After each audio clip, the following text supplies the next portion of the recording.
Ours is a consumer society. Sociologist Zygmunt Bauman argues we have moved from a society of producers to one of consumers, from a society guided by the work ethic where work was linked to one's morality, to one ruled by consumption. The activity of consuming is a template for the way citizens of contemporary Western societies view all activities. Sustaining this, making money, has become the paramount value, as today without money you cannot consume. Nowadays, mass production does not require mass labour, and so the poor, once a reserve army of labour, are recast as flawed consumers without a useful social function. This is the new paradigm. Zygmunt Bauman calls it liquid modernity. The defining features being fuzzy borderlines, unstoppable devaluation of spatial distances, defensive capability of territories, and the intense flow of human traffic across all frontiers. Our interconnections and interdependence are global. Globalization, says Bauman, looks inescapable and irreversible. Events in one place influence the life chances of people in all places. Mutual dependency is sold as expanding choice for consumers, but the pragmatic view means we are responsible for each other. This mutuality is the ethical reason for a truly global education. If nation-states transcend bounds and we are global beings, why does Australian education remain highly stratified and structured, discriminating between individuals along performance hierarchies? This is a stratification which mimics the stratification of society, a society Australians like to believe is without class and ultimately egalitarian in nature. Values of inclusion and pastoral care are marginalised in the curriculum by practices of competitive individualism driven by perceived market demands. The new Australian curriculum claims to be world-class education to meet the needs of the 21st century. The new curriculum reinforces Australia as a nation-state competing with other nation-states in a global framework, yet without global vision and without global purpose. It is instead a conservative top-down curriculum that has positioned students, teachers and knowledge as instruments to fulfil requirements dictated by global imperatives. Decision-making has been removed from states and choreographed by federal government policy. Nationalism has become the context, leaving little breathing room for local, state and global contexts. In 2005, the Howard government directed public schools to implement the National Framework of Values Education. Embodying 9 values, the National Framework directed that individuals should apply Australian values in all circumstances. It shaped the curriculum with the seeming intention to have students behave well but not think well or develop a critical capacity to make considered judgments.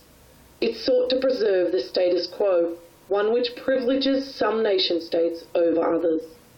With the change of government in 2007, if the rhetoric of the new Labor government was to be believed, change was in the air. Yet schools are far from being Kevin Rudd's engine room for equity in the social democratic project. Schooling instead still produces and treats individuals as commodities with productive potential. It continues to create students who are objects to be attracted, excluded, displayed and processed according to their commercial and semiotic worth. It is not enough for Julia Gillard to claim in 2008 that schools are hubs for building both equity and fostering individual aspiration. Instead, schools serve as an economic mechanism that contributes to reproducing the structure of the distribution of cultural capital. Are we headed for the dystopia, where Australian education is shaped by market dictates, where high-stakes testing is focused on the skills of logic and linguistics, while inequities inevitably increase? This would be a future where a literate, yet a poor and powerless underclass would develop, their greatest failure, the inability to consume. If we accept Bauman's liquid modernity, where manufactured uncertainty is the paramount instrument of domination, how do we prepare students not just to survive, but thrive in a future of uncertainty? Bauman argues education must be continuous and lifelong.